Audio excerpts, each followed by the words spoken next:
what are the best exercises to build muscle? Now, I could have put about 100 different exercises in this video because let's be real, every exercise has practical application when it comes to fitness. But when you're talking about the top 10 muscle building exercises that you should be doing for maximum development, these 10 reign supreme. All right, so the first one, number one, and if you've been watching this channel for a while, you're going to know that I'm going to say number one is going to be the bench press. The bench press is the number one exercising for building muscle all over your upper body, okay? It builds total upper body strength. It builds every muscle from your shoulders, your chests, your arms, even your lats get hit when you bench press correctly. I was a competitive powerlifter for many years, and I've gotten my bench press to over 400 pounds. And I also believe that chest is one of my best body parts. And that's because I focus a lot of time on the bench press. You can place a lot of tension on the pecs when you do bench press. And I don't know a good bodybuilder or someone with a really good physique who doesn't barbell bench press. So that's going to be number one for me, the barbell bench press. And these are in no particular order. I have to say that too. They're not in any particular order. They're just kind of what was rattled off the top of my head as far as just going through each body part, all right? Number two, I put here the dumbbell one-arm preacher curl, done specifically off an incline bench. I think this is far superior to doing it off of a preacher bench. And the reason why I like doing it off the incline bench is because it's kind of a mix here between a preacher curl and a concentration curl. So you get the best of both worlds here. You're going to keep a lot of tension on the bicep. And the thing that I liked about this the most is it places the biceps under a lot of tension, but it's done very strictly. You can't cheat this movement. There's no way. Whereas if you had like a barbell curl or even like a standard dumbbell curl, you can heave that weight up and just get it up. But with this, you literally have tension on the bicep the entire time, and all you have to do is squeeze. So it's a really good movement for maximum development of the biceps. All right. Number three, cable laterals. Now you could do these a bunch of different ways. You could do it lying down. You could do them standing. You could do them one arm. Really doesn't matter here. But the reason why I picked cable laterals over dumbbell laterals is because cable laterals provide a different stimulus to that middle deltoid. So when you're looking at someone and you want to have those 3D delts, you have to really focus on developing that middle deltoid. That middle deltoid is responsible for that 3D look. So when you do a cable lateral raise, you're actually putting a lot of tension on those middle delts. I like using them with a cuff because I take my wrist out of the equation. I take my hands out of the equation. My forearms are not in it. And I'm literally just using my medial delt to bring the weight up and down. And again, when you use the cable, you have constant and maximum tension on that middle delt. Again, another theme here, it's a very strict movement. With dumbbells, you kind of lose tension during certain ranges of motion, but at the same time, it's very easy to heave the weight up and down. But when you do a cable in this case, it's very hard to cheat it. It's very easy to keep the movement strict.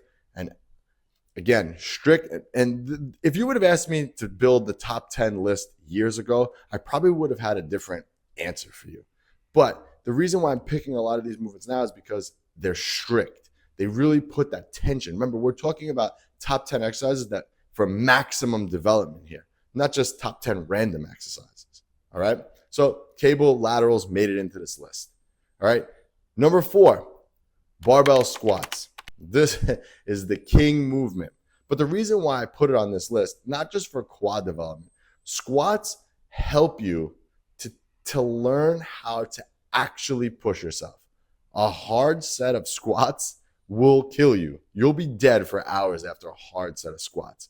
So I believe that every person doing a barbell squat is also not only developing total body strength, because it does make you stronger overall, but it also helps you to learn how to push yourself and learn how close you are to failure. Because trust me, when you fail with the bar on your back, it's not an easy thing. And that kind of carryover, that learning carryover to every other exercise from that point, you start to realize, okay, like, you know, if I'm squatting 400 pounds, 300 pounds, whatever the number is, and you're trying to eke out that last rep, you truly know if you have it or if you don't have it when you're barbell squatting. So that learning curve in itself is way more powerful than the actual exercise that will carry over to every other thing. In addition, when you squat, you're going to work a ton of different muscles. And like I said, you're just going to build overall power and strength, which will carry over to every other exercise that you do. But again, when it comes to quad development, I don't think that squats are ideal for that. But I think squats have their place in any routine. All right, number 5, barbell rows. So the reason why I put barbell rows here and not deadlifts is because, again, we're talking about developing maximum muscle tissue on your frame, visually what you see. And I think that the barbell row is way better than the deadlift in this case, okay? Deadlifts are a great movement, don't get me wrong. But when it comes for maximum development of the back, nothing beats a barbell row.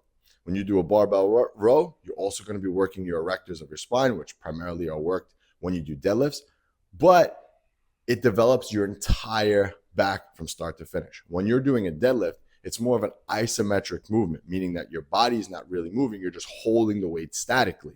But when you're doing a barbell row, you're actually contracting those back muscles. So that's why I believe a barbell row is more superior than deadlifts. But again, you're going to be developing your entire back here. And the cool part about barbell rows is you can manipulate your hands to place the movement more focused on your lats, or place your hands a little bit wider and emphasis more on that upper back and upper back thickness portion of it. So I believe a barbell row is pretty much king when it comes to developing the entire posterior chain, or every muscle that you can't see. All right. Number 6, triceps. Now we're going to talk about. I love a one-arm tricep braced extension. And the reason why I like it like this, because it's a very strict movement. It puts constant tension on the tricep.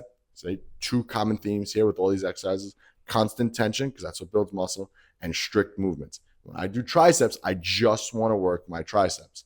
You could do them regular one arm, you could do it with a cable. But again, once you start getting heavy enough, you're going to start recruiting different muscles. But when you turn around and you kind of go against the machine, you're braced. You have no choice but to squeeze that muscle. And when you take that movement to failure, it's to failure for the tricep, nothing else. So again, I believe that that's one of the best movements to develop the tricep. Again, now you're probably asking, well, why not close grip bench press or something like that? Again, when we're talking about developing this one muscle group, that's going to be it. Close grip bench press is a great movement. Don't get me wrong. But again, you're going to be recruiting other body parts in there. I want to develop the triceps. I want to focus strictly on that and put constant tension on that. That's why I made it to the list. All right. Number 7, one-arm lat pull downs. I believe these are superior to regular pull downs because you can really, truly isolate each lat. You prevent imbalances because, sometimes you look in the mirror and you notice, hey, one side may be a little bit more developed than the other. The dominant side is typically the side that's more developed because we use it more. So when you do a lat pull down, you still kind of bias one side. But when you do one arm at a time, you can really focus and put tension on the weaker side and the strong side to develop both sides evenly. I recommend always starting with the weaker side whenever you do anything one-armed, because it will help bring up those imbalances, like I said. And again, it just puts a lot more emphasis on the lats than an actual lat pull down. Yes, you're going to be using a little bit less weight, obviously, but the benefits are going to be strict lat development, which is what we want. With a pull down, you're going to basically be developing the whole back, so to say, but we want to focus on just the lats here, so that's why I made it to the list. All right, number 8, neutral grip shrugs. Neutral grip shrugs are one of the best exercises for developing the traps and overall trap thickness. And the reason why is because when we talk about developing the traps, we need to follow the fibers. Your trap muscles go this way, okay? They kind of move in this pattern. So when you're grabbing in a neutral grip, you're following those fibers to get the maximum tension on the traps. When you use like a barbell, for example, or dumbbell, well, barbell we'll talk about first. Use a barbell, you have to put your hands overhand. When you put your hands overhand, you're really not pulling in the same direction as the fiber. Now you're probably asking, well, what about dumbbells? Well, dumbbells are great as well. You can bring them in a neutral position. But the problem with dumbbells is you can only hold on to so much. You're limited by your grip. And yes, you can use straps, but eventually you're going to get strong enough to the point where you're going to be shrugging 150 plus. and it's just not going to be feasible to pick them up and get them in position. However, if you use a neutral grip machine or even like a trap bar, you can really load the weight on there and really overload that area without having to worry about lugging heavy dumbbells into place to get them into position, to move them around, to shrug them. It's just not as comfortable. You want to be comfortable and stable so you can just place the tension on the traps and nothing else. All right, so that's why it made it to the list. Number 9, hamstring curls. Again, we're talking about total body development here. If you want a good set of hamstrings, you got to work them, and you got to work them directly. It's very similar to, I know what you're probably thinking, well, what about an RDL? You're going to get so much more bang for your buck. Yeah, true. RDLs do work a lot of that posterior chain, and it does hit your hamstrings. However, direct work to the hamstrings, hamstring curls. Nothing beats that movement. Again, for getting that hang in your hamstrings, especially if you're a competitive bodybuilder from the side, really important. If you're just the average lifter looking to have a better physique, this movement is plenty. You probably don't even train legs if that's the case, but this movement is plenty to develop the overall hamstrings and just like I said, put maximum tension where it needs to be. And also, it's less risky. You can get hurt doing an RDL. I mean, you get hurt doing any exercise, don't get me wrong, but you're more prone to getting hurt doing a heavy RDL versus hamstring curls. Whether it's a machine or play little one, doesn't matter. All right. And number 10, and this one is one of my favorites for upper back development. It's one of my favorites for developing the rear delts, the cable rear delt flies. I really like this movement. I like to do it against an incline bench because it's strict.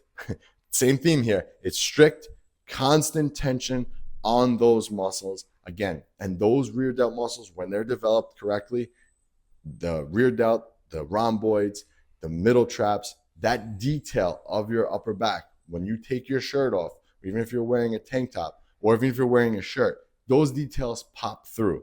And when people see you from behind, again, you can't see what people see when they look at you from behind, but when they see you from behind, those muscles pop out, and you can tell that's a whole different level of development. Even the average person can pick that up. So I love that. Again, strict, constant tension on there, and also helps to improve your posture. Now, if you're confused about how to add all these exercises into a routine, I got you covered. I have a free 6-week training program that I want to give you. No strings attached. I just want to help you to avoid all the mistakes that I made along my 20-year lifting journey to build muscle. All right? This was Anthony, and I'll catch you guys on the next one.